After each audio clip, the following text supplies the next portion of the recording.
রাজশাহীতে ভয়ভীতি ও হত্যার হুমকি দিয়ে দীর্ঘদিন ধরে জমি দখল করে রাখার অভিযোগ উঠেছে।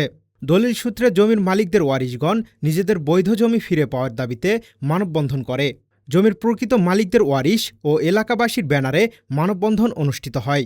মঙ্গলবার বেলা 10:30টার দিকে রাজশাহী নগরীর কয়েটদারা এলাকায় সুজাউদ্দৌলা ডিগ্রি কলেজ ও বিবাদমান জমির পাশে এ মানববন্ধন অনুষ্ঠিত হয়।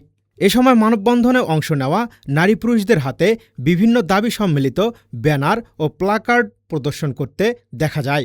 মানববন্ধনে অংশ নেওয়া ওয়ারিশরা অভিযোগ করে বলেন, তাদের পৈতৃক ও বৈধ মালিকানাধীন জমিগুলো দীর্ঘদিন ধরে সুজাউদ্দৌলা গং ভূমিদস্যুদের দখলে রয়েছে।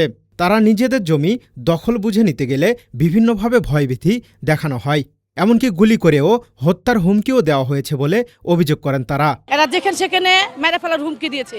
আমার শ্বশুরা ওই ভয়েই এই জায়গা দখল নিতে পারেনি। আমার নানার মাদের হচ্ছে জায়গা, তাদেরকে হচ্ছে ভয়ভীতি দেখিয়ে সেখান থেকে সরিয়ে দেওয়া হয়েছে। এখানটাতে ওনারা হচ্ছে গুন্ডা পান্ডা পুষে রাখে। যখনই আমার নানারা আসতো ওনারা হচ্ছে ভয়ভীতি দেখাতো যে হচ্ছে তোমাদেরকে গুম করে দিব, খুন করে দেওয়া হবে, তোমাদের বংশ নির্বংশ করে দিব, কেউ থাকবে না এটা দখল করার। মানববন্ধনকারীরা বলেন, জমির মালিকানা প্রমাণের জন্য প্রয়োজনীয় বৈধ দলিলপত্র তাদের কাছে রয়েছে।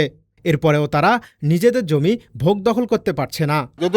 ওরা জাল করার পরে আমাদেরকে ভয়ভীতি দেখায়। আমাদের কাগজ কথা বলবে যে আমাদের কি তার ওদের ইতিহাসগুলো খুলে দেখলে সবকিছু বুঝবে, কাগজ আমাদের কথা বলবে। এছাড়াও নিজেদের জমি হারিয়ে বর্তমানে কেউ কেউ বস্তিতে বসবাস করছেন বলেও ক্ষোভ প্রকাশ করেন।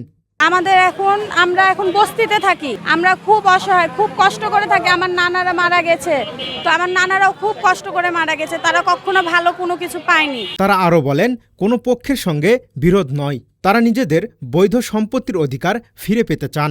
এ বিষয়ে সংশ্লিষ্ট প্রশাসন ও আইনশৃঙ্খলা বাহিনীর দ্রুত হস্তক্ষেপ কামনা করেন মানববন্ধনকারীরা। মানববন্ধনে জমির প্রকৃত মালিকদের ওয়ারিশ, ভুক্তভোগী পরিবার ও স্থানীয় এলাকাবাসী উপস্থিত ছিলেন। জাকারিয়া আল ফয়সাল, ডেইলি সিটিজেন ভয়েস।